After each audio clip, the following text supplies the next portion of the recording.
नमस्कार मंडळी, माझ्या यूट्यूब चॅनलमध्ये आपले मनापासून स्वागत आहे। माझ्या चॅनलमध्ये भक्ती संबंधित कथा, कहाणी तसेच भक्तिगीते, भावगीते, भजन ऐकायला भेटतील। व्हिडिओ शेवटपर्यंत नक्की पहा। आवडल्यास लाईक, शेअर आणि कमेंट करायला विसरू नका। धन्यवाद। श्री महालक्ष्मीची व्रतकथा। भक्तजन हो, श्री महालक्ष्मीच्या व्रताची कथा एकाग्र चित्ताने ऐका। ही गुरुवारची कहाणी आहे। ही कहाणी वाचल्याने अथवा श्रवण केल्याने दुःख, दारिद्र्य नाहीसे होते।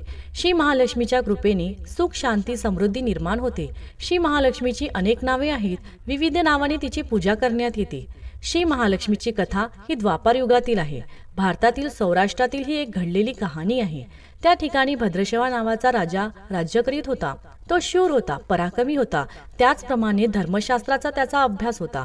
वेदशास्त्र, पुराण याचे ज्ञान त्याने प्राप्त करून घेतले होते। त्याच्या राणीचे नाव सुरतचंद्रिका असे होते। ही राणी सौंदर्यवान होती। तिचे आचरण अतिशय सात्विक होते। ती प्रतिव्रता होती। आपल्या पतीची ती मनोभावे सेवा करीत होती। राजा राणीच्या पोटी 7 पुत्र जन्माला आले आणि त्यानंतर एक कन्यारत्न जन्माला आली। त्या कन्येचे नाव त्यांनी शांबाला असे ठेवले। एके दिवशी श्री महालक्ष्मीने विचार केला की आपण भद्रशवा नावाच्या राजाकडे जावे आणि त्याच्या राजवाड्यामध्ये राहावे। त्यामुळे राजा अधिकच सुखी होईल आणि तो प्रजेलाही समाधान देऊ शकेल। आपण गरीबाकडे राहिला तर तो सारे धन स्वतःकरिता खर्च करेल। म्हणून श्री महालक्ष्मीने राजाकडे जाण्याचे निश्चय केले। श्री महालक्ष्मीने एका वृद्ध ब्राह्मस्त्रीचे रूप धारण केले। हातामध्ये काठी घेतली। काठी टेकत टेकत ती राजवाड्याच्या समोर आली। ती सुरतचंद्रिका राणीच्या महलासमोर येऊन उभी राहिली। श्री महालक्ष्मीचे वृद्ध स्त्रीचे रूप घेतले होते तरी ती अत्यंत तेजस्वी दिसत होती। तिला पाहताच एक दासी पुढे आली आणि तिची विचारपूस केली। वृद्ध स्त्रीचे रूप घेतलेली श्री महालक्ष्मी म्हणाली, माझे नाव कमला आहे। माझ्या पतीचे नाव भुवनेश असे आहे। आम्ही द्वारकेला राहतो। तुमच्या राणीची पूर्वजन्मीची कथा मला माहिती आहे। ती एका वैश्याची पत्नी होती। तो वैश्य अतिशय गरीब होता, म्हणून रोज दोघांचा संघर्ष होत होता। पती पतीला मारहाण करीत होता। ती प्रपंचाला अतिशय कंटाळली आणि आपले घर सोडून निघून गेली। रस्ता मिळेल त्या वाटेने ती जाऊ लागली। तिची मला खूपच दया आली। तिला मी श्री महालक्ष्मीचे व्रत करण्यास सांगितले। त्याप्रमाणे मनोभावाने ते व्रत समजावून घेतले आणि ते व्रत पूर्ण केले।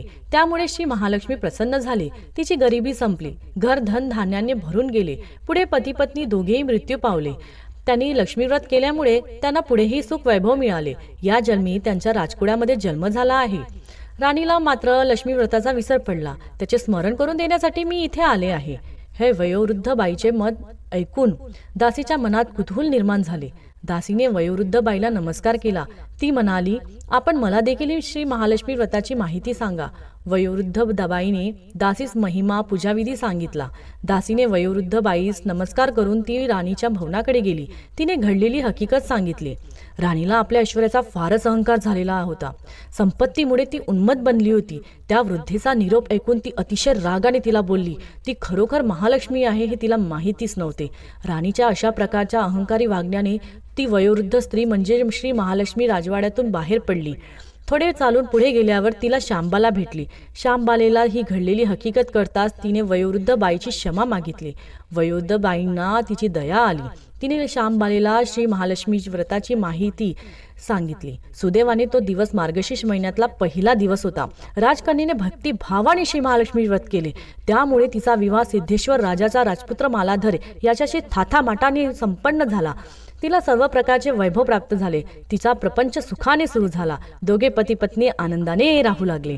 इकडे श्री महालक्ष्मीचा अपमान झाल्यामुळे राणी सुरतचंद्रिका व भद्रशवा याचे राज्य सारे लयास गेले। त्याचे वैभव सारे संपून गेले। एके दिवशी राणी आपल्या पतीला म्हणाली की आपला जावई राजा आहे, त्याला वैभव प्राप्त झाले आहे। त्याला जर आपलीच अवस्था कळली तर तो आपलाच निश्चितच सहाय्य करेल। आपल्या पत्नीचे बोलणे ऐकून राजा जावयाकडे जाण्यास निघाला। रस्त्यात तो विश्रांती घेण्यासाठी बसला। त्यावेळी शांबालेच्या दासींना तो दिसला। दासीने त्याला नाव विचारले। दासींना कळाले की हे शांबालाचे वडील आहे। हे कळताच त्या दासी पळत पळत गेल्या आणि शांबालेला सर्व हकीकत सांगितली। राणीने दासींच्याकडून उची वस्त्र आपल्या वडिलांसाठी पाठविले आणि त्यांना राजवाड्यात बोलावून घेतले. आपल्या वडिलांचा योग्य प्रकारे आदर सत्कार केला. राजाला उत्तम प्रकारचे भोजन दिले. राजा ज्यावेळी परत जाण्यास निघाला त्यावेळी त्याला हंडा भरून धन देण्यात आले. भद्रसेवा राजा आपल्या घरी आला. राजाने सुरतचंद्रिकेस सांगितले की आपल्या मुलीने योग्य प्रकारे आदर सत्कार केला आणि येताना तिने हंडा भरून धनेही दिले. हे ऐकून सुरतचंद्रिकेत अतिशय आनंद झाला आणि तिने हंडा उघडून बघितला तर आतमध्ये सर्व कोळसे भरलेले होते. महालक्ष्मीच्या अवकृपेमुळे ही घटना घडली होती. काही दिवस निघून गेले. सुरतचंद्रिका आपल्या मुलीला भेटावयास गेली. तो दिवस मार्गशीर्ष महिन्यातला शेवटचा गुरुवार होता. श्यामबालेने श्री महालक्ष्मीचे व्रत केले होते. तिने आपल्या आईकडूनही हे व्रत करून घेतले. राणी सुरतचंद्रिका आपल्या घरी परत आली. तिने केलेल्या श्री महालक्ष्मी व्रतामुळे तिचे गेलेले सर्व वैभव परत मिळाले. पुढे काही दिवसांनी श्यामबाला आपल्या माहेरी आली, परंतु आपल्या वडिलांना कोळसे दिले व आपल्याला काहीच दिले नाही हा राग सुरतचंद्रिकेच्या मनात होता. म्हणून तिची विचारपूस कोणी केली नाही. श्यामबालाने आपल्या बरोबर थोडेसे मीठ घेतले व ती परत निघाली. श्यामबाला घरी आल्यावर पतीने विचारले, माहेरून तू काय आणलेस? ती म्हणाली, मी राज्याचे सार आणले. तिने सर्व पदार्थ अळणी करायस सांगितले. राजा भोजन करावयास बसला. त्याला सर्व पदार्थ अळणी लागले.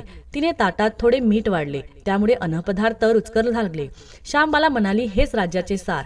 दोघांनी आनंदाने भोजन केले. याप्रमाणे जे कोणी परमश्रद्धेने श्री महालक्ष्मी व्रत करतील त्या भक्तांवर महालक्ष्मीची कृपा करील, त्यांच्या मनातील इच्छा पूर्ण करील, त्यांना सुख समृद्धी शांती लाभेल. कोणी अंतकरणात अहंकार ठेवू नये. श्री महालक्ष्मीचे व्रत सोडू नये. दर गुरुवारी पोथी वाचण्यास विसरू नये. अशी महालक्ष्मीची कहाणी सुपड संपूर्ण. ओम श्री महालक्ष्मी देवे नमः. ओम ह्रीं श्री लक्ष्मीभ्यो नमः. ओम शांती शांती शांती. श्री महालक्ष्मी देवता परमस्तु. धन्यवाद.